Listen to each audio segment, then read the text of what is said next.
And I'm going to tell my story. I'm going to go back to when I was a kid, and my mother took me to the Baptist church in Lakeland, Florida, where I was from. And, I was a toddler, growing up to, till I got to 8, 10, 12, and then I ended up going to Vacation Bible School. Everybody know what that is? Mm-hmm. Where they come around and get you on the bus and bring you to church and you learn about Jesus and everything. And I went to Vacation Bible School, and my parents would drop me off every night, and they would sit at home and drink while I was at Vacation Bible School, and I was just young. I was 12 years old. Well, it got to be Saturday night, and we were doing our service, and the doors opened, and my mother and father came in the doors of the church. And so that night, I accepted Christ into my life, and so did my father, and we were baptized together. Now, he was an alcoholic and womanizer and abusive, but he changed his life, and he got God in his life and quit all those things he was doing.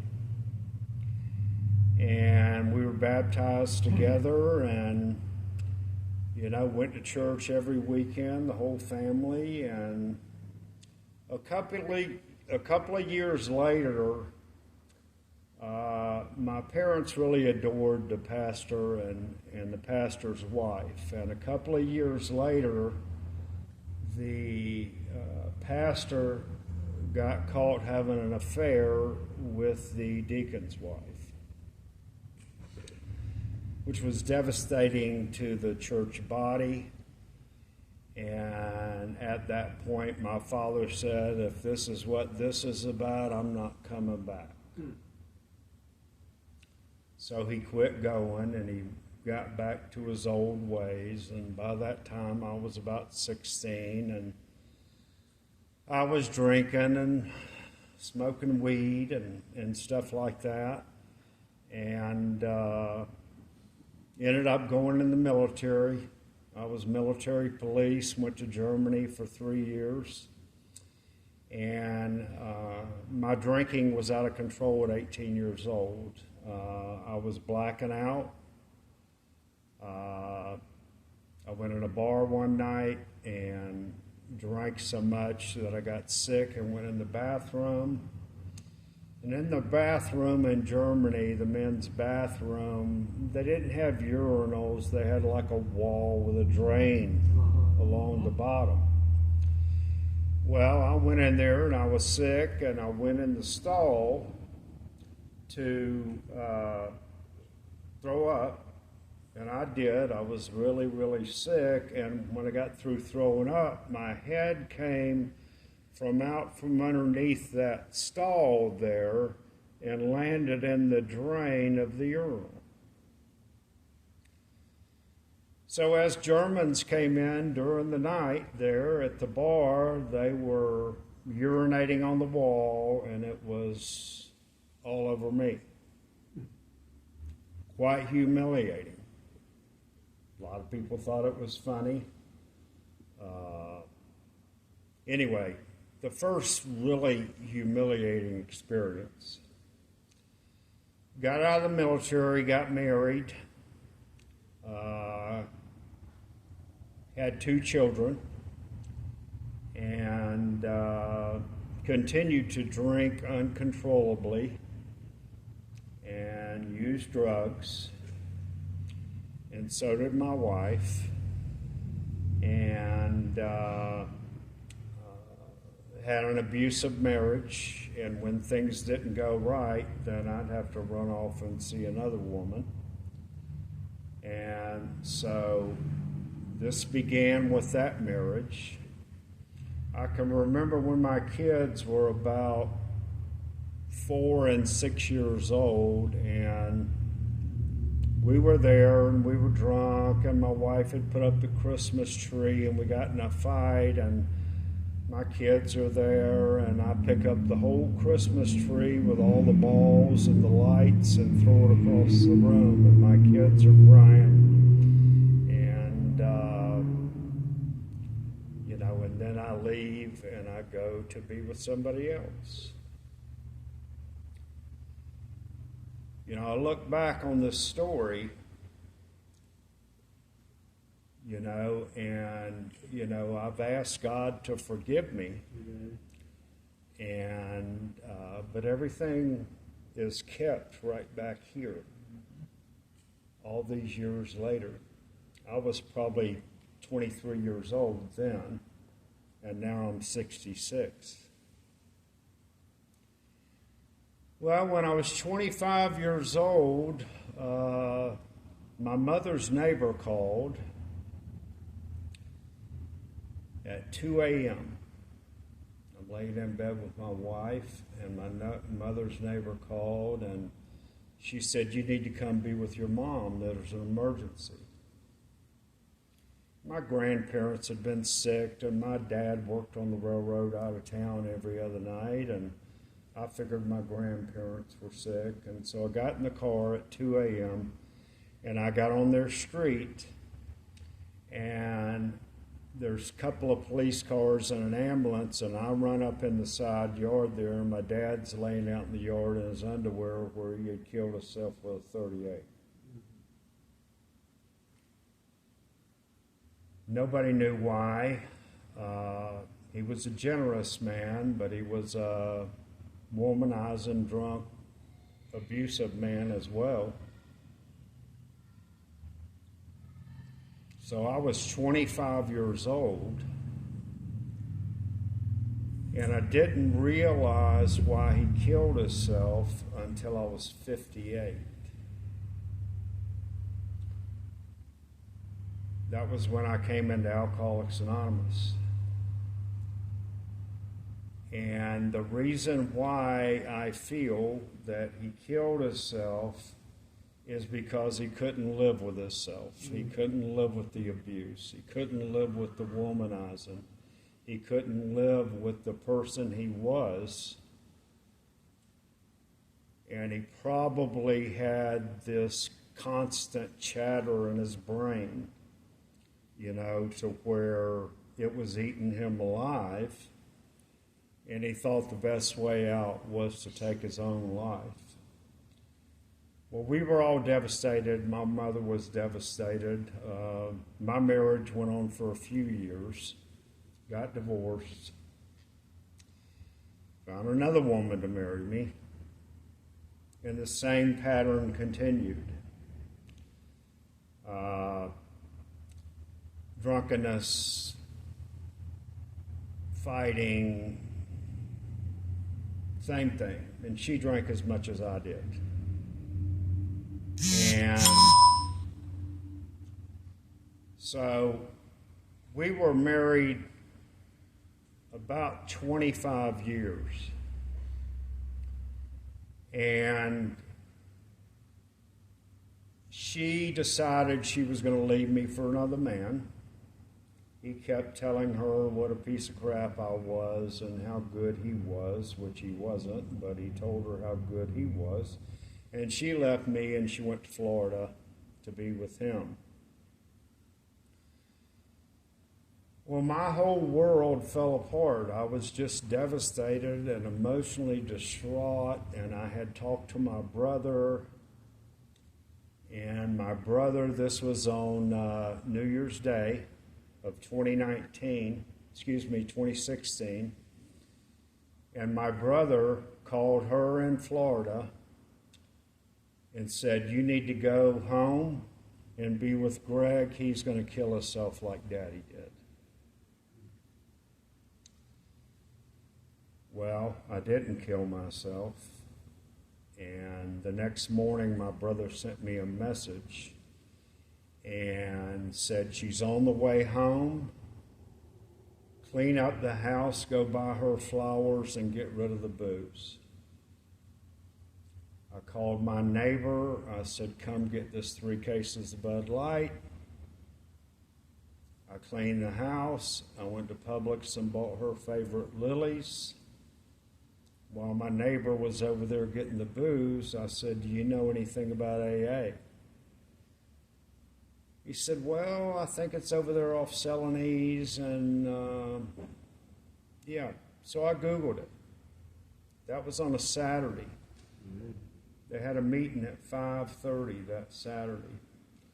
So she comes in about 4 o'clock, driving from Florida, and I went out to hug her, and she was angry at me, and the guy in Florida was angry at her for coming back to me. So she went and hugged me, and I said, I'm going to a meeting, and I'm in the insurance business. She said, there's no insurance meeting on Saturday. I said, no, I'm going to AA. And she said, you're going to AA? I said, yes, I am. And I went into AA and cried my story, and they said, we're going to love you till you learn how to love yourself. Because I hated myself. And I told them the story about her leaving and all this, and they said, what part did you play in that? I had to take a deep, hard look at myself and all the things I had done. So she ended up staying with me, and I went to AA every day. And she drank in the house every night for 18 months while I was sober. And got drunk every day. And I was going to my AA meetings every night. And in 18 months, she said, you hate me, don't you? I said, I don't hate you, I love you. But you just don't like things the way they are. She said, you'd like me to quit drinking. I said, Diane, you're going to quit drinking when you get ready, just like I did. She picked up that bottle of Fireball out of the freezer, and she said, when this is gone, I'm done. And she drank that Fireball that night. That was July the 10th, 2017, and she never had another drink. Amen. So I bought a 40-foot camper and a new 2500 pickup, and we went camping a week every month, all over the place. And the marriage became more beautiful than ever. And we even started coming to church here, and this is when the church was in the other place. And so everything was rolling along, and then we get to, I don't know how I'm on time, then we get to January 20th of 19. I got sober in 16. So January 20th, we were married about 24 years. And my best friend lived next door. He'd been my best friend 20 years, and my wife loved him, and I loved him, and he was getting married the next week. And we loved his fiance. So him and the fiance went to a football party that night. He went in the bathroom. He didn't come out. She sent somebody in there, and he was dead on the floor of a heart attack at 51. So the fiance was devastated. She called me that night, and I was devastated, and my wife was devastated, and it was just terrible. Her name was not on the house or the cars or nothing because they hadn't gotten married yet. So we're all devastated. My wife tells her, if you want to move in with us until you decide what you're going to do, if you're going to go back to Pennsylvania or what you're going to do, you can. So it comes time for her to be evicted out of his house, my neighbor that died's house. My wife goes to Piedmont Medical Center in Rock Hill for simple gallbladder surgery. They cut something they shouldn't. She got sepsis and was dead in a week. So he died January 20th, and she died March the 5th. So we're all devastated. I'm devastated. The fiance's devastated, and my brother lives in the Philippine Islands. He flew over to me the night my wife got there, and we had her service. And I said, Tom, what would you think if I asked Erin next door to move in? He said, she's devastated. You're devastated. You both need somebody. I think that's a great idea. And I said, well, people are going to talk. I got a bunch of friends and clients and everything. And he said, if they do, screw them. You do what you want to do. I asked her to move in. She talked to her kids and her family. A couple of days later, she said, if you don't mind, I think I will. So she moved in and we started grief counseling. And we cried and went to grief counseling and laughed and told stories and everything. And we started falling in love with each other. And so last November, we were married 3 years. And God put us together. And God brought us together during that terrible time in our lives, to help each other and to be there for each other. I can't tell you it's all been perfect. We had never dated or anything. And she is a Yankee and I am not.